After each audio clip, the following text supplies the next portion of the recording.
चलिए, कुछ भी पढ़ाने से पहले मैं एक चीज कहूंगा कि अगर थंबनेल लिखा है एरियाज रिलेटेड टू सर्कल, तो ये जो कॉन्सेप्ट कंप्लीट कॉन्सेप्ट पढ़ना है तो जो वीडियो है थोड़ी सी लेंदी हो सकती है, ठीक है।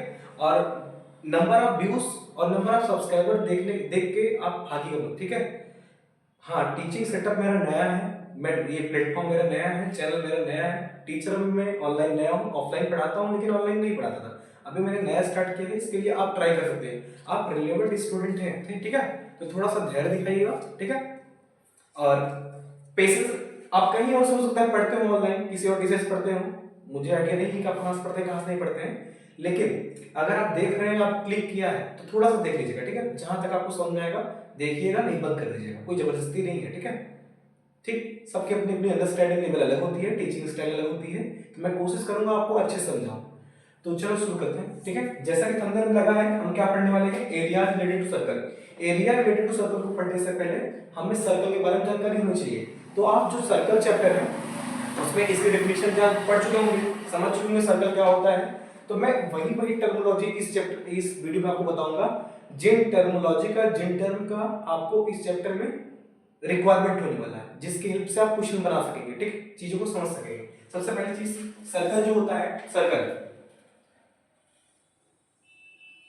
ये सर्कल आपका, ठीक है, ठीक, इसमें होता है एक सेंटर, और इस सेंटर से जो ये सर्कल दिख रहा है, आपकी बाउंड्री दिख रही है, यहां से जो फिक्स डिस्टेंस होती है इसको क्या बोलते हैं, हमारा क्या बोलते हैं इसको, रेडियस, क्या बोलते हैं, रेडियस, ठीक है। इसी रेडियस का जस्ट डबल कर देते हैं, सेंटर से पास होने वाली जो लाइन होती है उसको क्या बोलते हैं, डायमीटर, क्या बोलते हैं। यही अगर कंप्लीट यहां से पास हो, मान लो यही, तो पूरा ये क्या कहलाती है, पूरी ये क्या कहलाती है, डायमीटर, ठीक है, सर्कल की डायमीटर हो जाती है, ठीक है। अब यहां से ध्यान दो, अब इसी सर्कल पे अगर मैं कोई दो पॉइंट रखता हूं, ये पॉइंट ए रख दिया, ये पॉइंट क्या रख दिया, बी, तो ये जो पूरा सर्कल था ए, इसका एक पार्ट मुझे मिला है ए से बी तक, क्या मिला है, सर्कल का पार्ट, तो इसको हम बोलते हैं, क्या लिखते हैं, आर्क, क्या बोलते हैं, आर्क ए बी, इसका नाम क्या होगा, आर्क ए बी, ठीक है, इसके ऊपर ऐसे।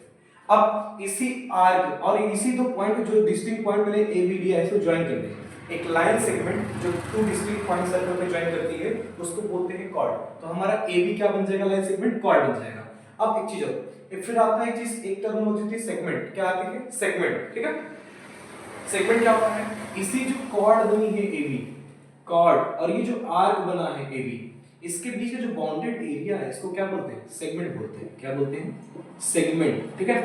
अब ये जो सेगमेंट है, अब ये जो बाउंडेड एरिया देखो, ये आर्क है, तो ऐसे ही आर्क ऊपर भी तो बना है बड़ा सा, तो आर्क जो होता है दो तरीके से, जो बड़ा वाला आर्क बनेगा मेजर आर्क बन जाएगा, छोटा वाला आर्क बनेगा माइनर आर्क बन जाएगा, ठीक है।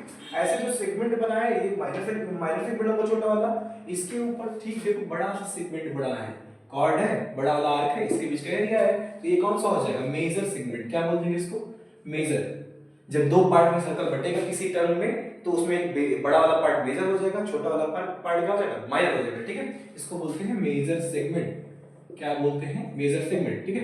अब ऐसे बात आती है सेक्टर की, किसकी बात आती है, सेक्टर की, ठीक है।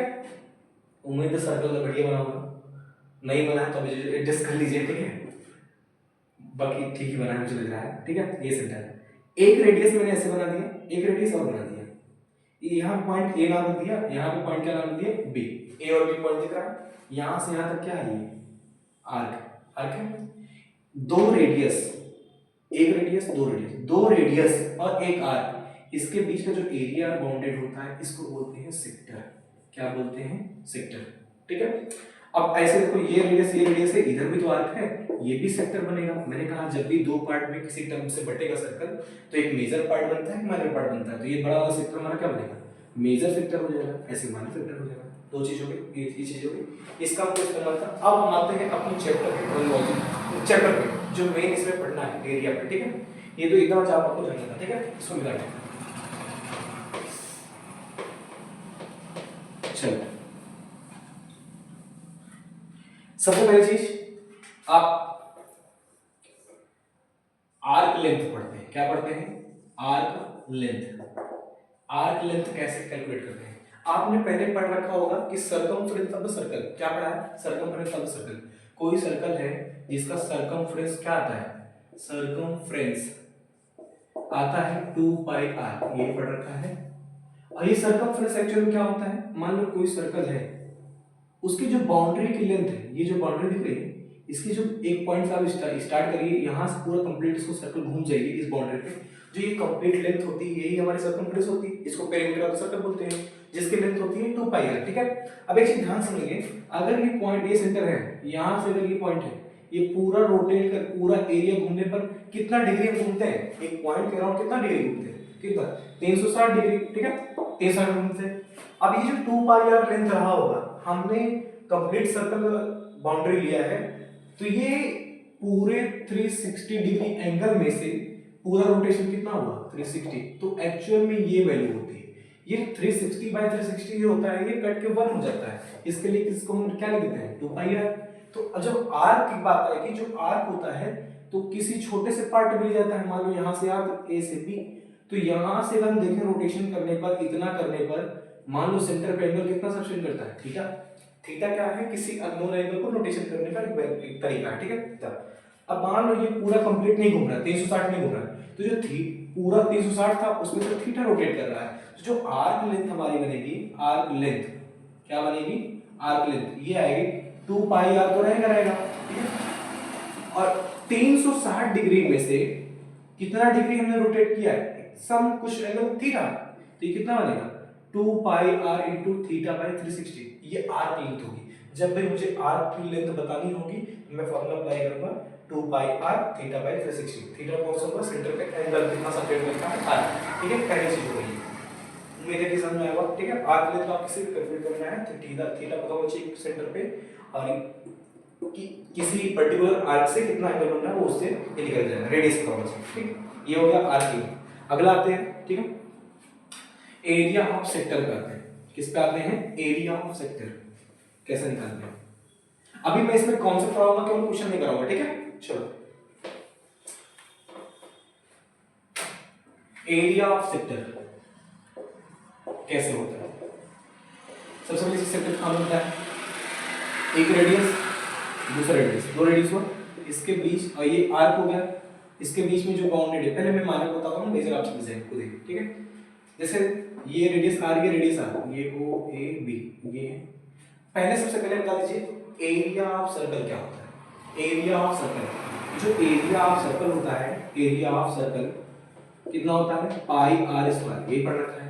तो जैसे मैंने बताया था सर्कमफ्रेंस में, इसमें क्या होता है, जब आप एरिया का कंप्लीट सर्कल लेते हैं तो यहाँ से अगर मान लो पूरा रोटेट करना चाहते हैं तो पूरी एरिया के लिए कितना रोटेट करते हैं 360 डिग्री, और कंप्लीट सर्कल का एरिया ले रहे हैं तो टोटल एंगल 360 होता है अपॉन के राउंड। ठीक है, उसमें से घूम कितना रहे आप 360 डिग्री, इसलिए ये 360 का कट जाता है, तो ये एरिया जो हम केवल लिखते कितना लिखते हैं πr², ये लिखते हैं। लेकिन जब हम पर्टिकुलर सेक्टर की बात करते हैं, एक सेक्टर की छोटे से सेक्टर के पार्ट की, तो उसमें हम पूरा सर्कल तो रोटेट नहीं करते पूरा सर्कल, तो इसमें हम किसी एंगल थीटा तक रोटेट करते हैं। कितना करते हैं, थीटा तक। तो जो एरिया ऑफ सेक्टर मिलता है हमको, क्या मिलता है, एरिया ऑफ सेक्टर ये मिलता है πr², तो रहेगा जितना एंगल रोटेट किए सेंटर पे, सेंटर को कितना रोटेट किए थीटा डिग्री तक, थीटा डिग्री तक है ना इसका ये इंक्लिनेशन दोनों रेडियस का, तो ये आता है θ/360, ये आ जाती है हमारी फॉर्मूला किसकी, एरिया ऑफ सेक्टर की। ठीक है, अब आप पूछेंगे कि sir area of major sector कैसे निकालेंगे, तो आपको मेजर सेक्टर निकालने की जरूरत क्या है, मैं कैसे निकलेगी ध्यान सुनो। आपने माइनर निकाल लिया है, आपको एरिया ऑफ सर्कल पता है, इस पूरे एरिया ऑफ सर्कल में से अगर ये माइनर वाला मैं हटा दूं तो बचेगा कौन सा पोर्शन, यही पोर्शन मेजर वाला तो बचेगा, इससे मुझे क्या मिल जाएगा, एरिया ऑफ मेजर सेक्टर मिल जाएगा, मिल जाएगा ना। ठीक है, माइनर को घटा देना है पूरे सर्कल के एरिया से, यही पोर्शन मुझे बच जाएगा। ठीक, तो ये हमारा एरिया ऑफ मेजर सर्कल हो जाएगा। नहीं समझा, एरिया ऑफ मेजर सर्कल जो होगा क्या होगा, एरिया मेजर सर्कल नहीं सेक्टर होगा, सेक्टर, तो area of circle minus area of circle में से घटाना कितना है, इतना पार्ट हटा देना है, तो क्या बनेगा, एरिया ऑफ माइनर सेक्टर। उम्मीद है इतनी बात आपको समझ में आ गई होगी। ठीक है, ठीक, अब आते हैं हम एरिया ऑफ सेगमेंट पे, कैसे सेगमेंट निकालते हैं। ठीक है, इतना देख लीजिए,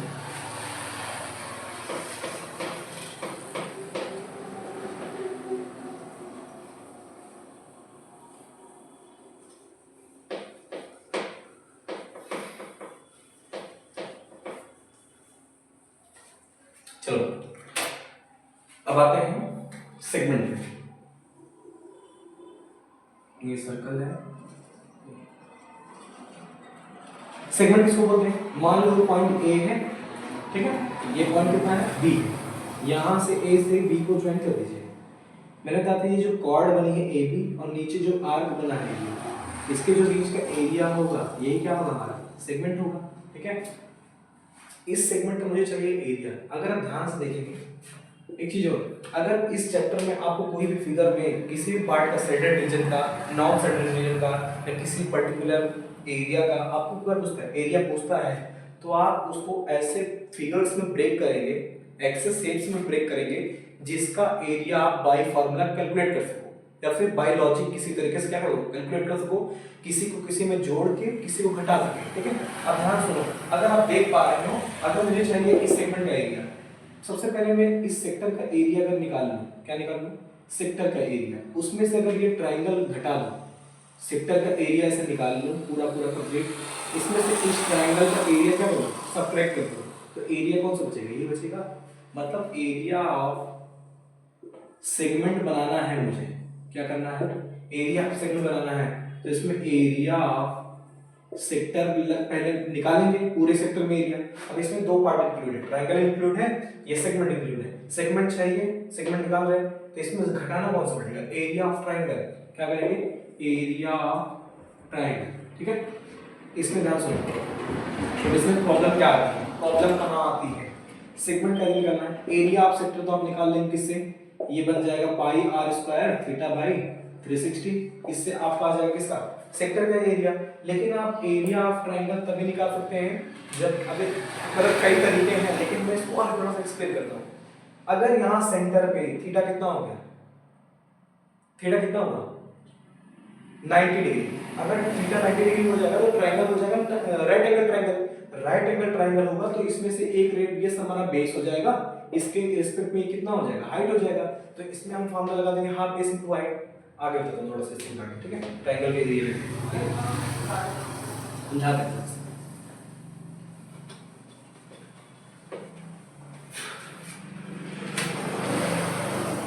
ध्यान सुनो,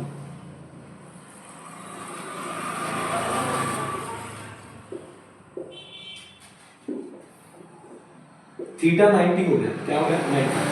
तो ट्रायंगल हमारा कैसा होगा? राइट एंगल्ड होगा। क्या होगा? राइट एंगल्ड, ठीक है। राइट एंगल ट्रायंगल होगा, ठीक। तो इसमें क्या लगा देंगे? हाफ बेस इनटू हाइट, ये लगा देंगे ट्रायंगल का निकालने के लिए। अब मान लो थीटा कितना हो गया?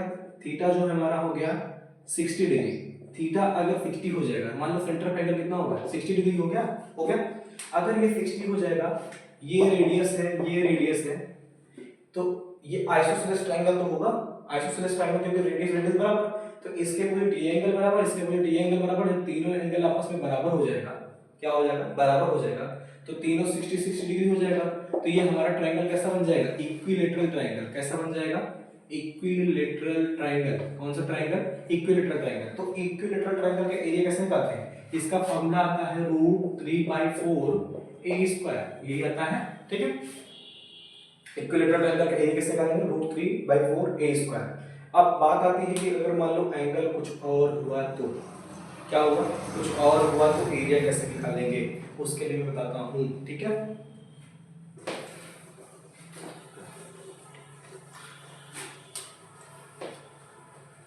जब मान लो एंगल आपका हो गया कुछ और, यहां मान लो 120 डिग्री हो गया, इसको जब ज्वाइन करोगे यार सबसे पहला काम क्या करेंगे? आपने 9th में थ्योरम पढ़ा होगा, अगर सेंटर से किसी कॉर्ड पे परपेंडिकुलर ड्रॉ की जाए तो क्या करती है? कॉर्ड को बाइसेक्ट करती है। क्या करती है? बाइसेक्ट करती है। तो यहां से AM जो होगा MB के बराबर होगा। अगर इस ट्रायंगल, अगर और ये ट्रायंगल इक्विलैटरल होता है, जो सेंटर ऑफ एंगल है, ये दोनों कॉन्ग्रुएंट भी होंगे आपस में। कैसे होंगे? कॉन्ग्रुएंट होंगे, ठीक है। क्योंकि ये जो बीच वाली साइड है OM कॉमन हो जाएगी, ठीक है, और ये रेडियस सेम हो जाएगा, ठीक, और ये राइट एंगल से हो जाएगा, राइट एंगल, तो RHS से ये क्या हो जाएगा? कॉन्ग्रुएंट हो जाएगा। जब कॉन्ग्रुएंट हो जाएगा तो सेंटर वाला एंगल आपस में ये जो बटा है दोनों एंगल, ये भी बराबर हो जाएगा। जब ये बराबर हो जाएगा तो इसके अकॉर्डिंग ये 90 हो जाएगा, तो ये एंगल निकाल सकते हैं। अगर मुझे अब इसमें क्या चाहिए?